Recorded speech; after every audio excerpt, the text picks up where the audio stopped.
Some say that a movie gets made 3 times, once when it's written, again when it's shot, and finally when it's edited. But sometimes it feels like we overvalue the first 2 steps and undervalue the last one. In film criticism, we seem to focus more on the writers and directors, and we especially love it when one person does both. But that still leaves out 1/3 of the story, and this phenomenon is nothing new.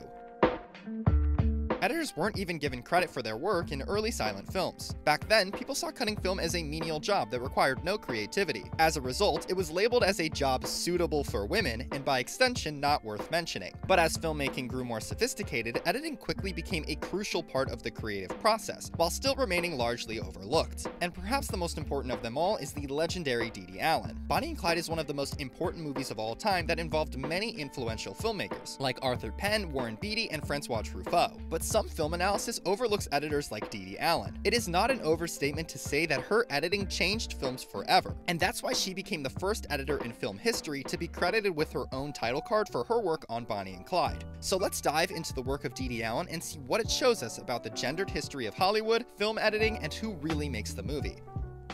To really understand how Allen upended film language, we have to look at the generation of film editors who came before her. In 1938, film editor Margaret Booth wrote The Cutter, an essay about the role of a film editor. She describes the techniques she learned that we now take for granted, things like establishing shots, using close-ups to stress an emotional moment, and cutting to move smoothly through different shots. She established an artistry to film editing. It was no longer just assembling film, but finding the rhythm of a scene. In her words, cutting at its best produces a film flowing so smoothly that the audience thinks only of the entertainment and gives no thought to the mechanics that went to create it. Much of her early work in film was uncredited, and she notes that apart from editing, filmmaking was a masculine affair. She even implies this insight in her word choice. On the first page, she refers to an editor as he or she, but a director as only he. She collaborated with D.W. Griffith and other influential early directors, whose films created the playbook by which all other editors worked. The more invisible the editor, the better. Long shot, 2-shot,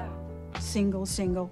There was almost a formulaic way of presenting films. That style remained the exclusive method of film editing in Hollywood, until Dede Allen upended it all. So nobody stood behind your shoulder for that particular movie? No, nobody ever stood behind my shoulder. I mean, if somebody stood over your shoulder and said, cut here and here, you might as well have an assistant. Why do you need an editor?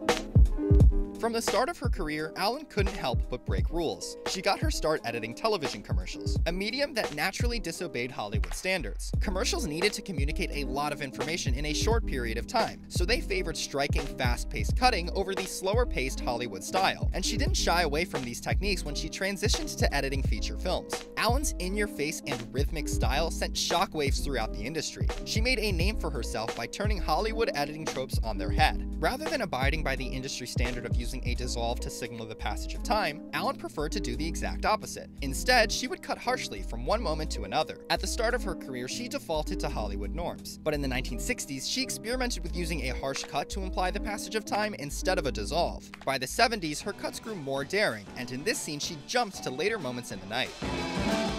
Hey man, are you really a cop? And by the 80s, her cuts jumped to new days entirely.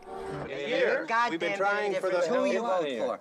This technique puts the editor in the forefront and calls attention to the cuts, but instead of disrupting the film, it lends a rhythm to these scenes, and it gives more information to the viewer in a shorter period of time. Soon after her films received acclaim, editors throughout the industry mimicked Allen's signature fast-paced editing, and her techniques became commonplace. Another example of an editing technique that she made standard was pre-lapping audio from the next scene into the scene preceding it.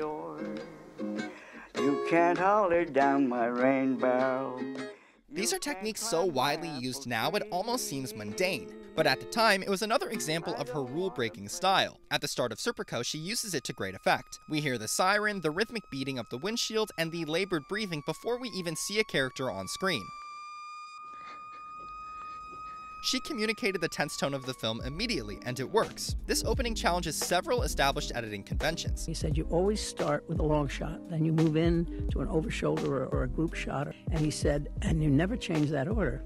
And somehow or other, I was breaking that rule constantly. Instead of opening on a wide shot of the city or even a medium shot of the car, Allen chose to open the film on a close-up of Al Pacino's bleeding face. She replaced a spatial establishing shot with a tonal establishing shot, and that, combined with the pre-lapping sounds, primes the audience for the tense and unsettling tone of the film. It's innovations like hers that have become so ingrained in film language that we still see her influence everywhere. Allen's preference to start a scene, even a film, on a close-up of a character reveals something very important about her style: her focus on performance. She was an actor's editor and often kept in mistakes as long as they gave authenticity to the scene. Okay.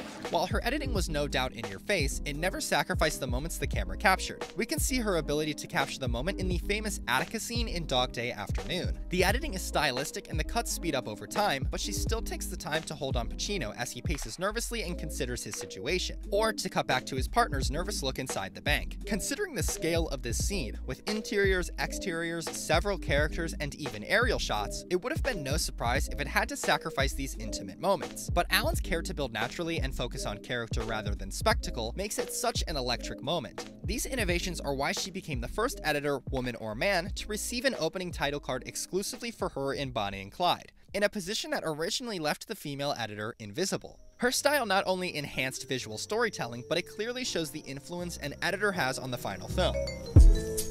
By the 1980s, Dede Allen's talent became well established, and later in her career, she had a role in more than just post-production. While editing for The Breakfast Club, writer-director John Hughes referred to her as his film teacher. She would regularly contribute during filming. And she was there, like, in person, with all her equipment. She would walk onto the set and tell John if there was a shot or an angle she could already see when she would cut together what we were doing that she would need. You can see her influence by comparing shot coverage in The Breakfast Club with Hughes' previous film 16 Candles. For example, both films had a weird girl listening in on the main conversation, but in 16 Candles, she's only filmed in the wide shot, and because of that limitation, her performance doesn't really land in her scene. With the better shot coverage in The Breakfast Club, Dede Allen had much more to work with. And Ali Sheedy had a very interesting section of work that she did on that film, which I never thought I was going to use that way.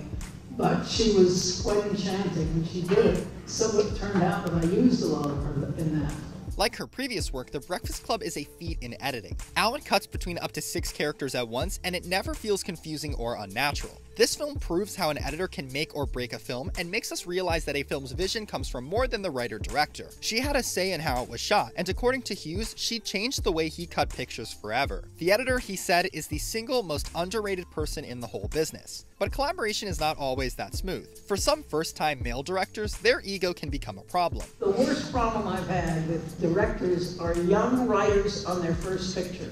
They're impossible. When I was doing my first movie, the only thing I knew is I wanted a female editor, because I just felt a female editor would be more nurturing to the movie and to me. They wouldn't be trying to shove their agenda or win their battles with me. Tarantino had difficulty compromising with his editor in his early films. The date scene in Pulp Fiction was originally much longer, but editor Sally Menke fought hard to trim it down, constantly going back and forth with him. We do that for 8 months, so intense. I see him more than my husband. But like other great female editors, Sally had the passion and raw talent to convince her director to change the film. Sooner or later, I guess I put enough pressure on them to convince them to let me try it the other way, and very often they agreed. If you watch the deleted scenes at the diner and imagine Tarantino's original even longer scene, it's pretty clear that Sally's input saved it. After her tragic death in 2010, Tarantino called her his only truly genuine collaborator. And one can only imagine how much stronger the pacing of his post-Inglourious Basterds films would have been if Sally was there to make them with him. Tarantino was one of the countless male directors who owe their success in part to a brilliant female editor. The idea that a singular, historically male director is the sole visionary for a film comes into question when considering female editors like Sally Menke, Margaret Booth, and Dede Allen. These women had a lot more creative control than most people are aware of. He looked at one or two sequences in the beginning and he said, "You just continue on your own." He wanted to see what I came up with. And throughout film history, the editor was the only feminine point of view available to the director. Margaret Booth felt that directors often preferred her over a man of equal ability and experience because the director could get her unique perspective as a woman.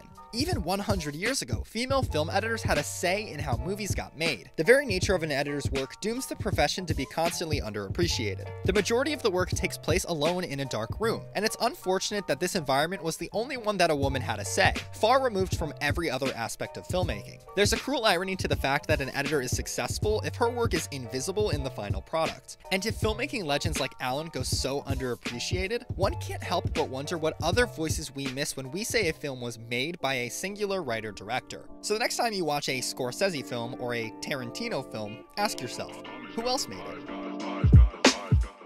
Dede Allen's work and the work of countless other women in film often remains invisible to the average moviegoer, especially when you only focus on who's producing, writing, and directing blockbuster films. Meanwhile, women are dominating other less high-profile parts of the film industry, like documentary filmmaking.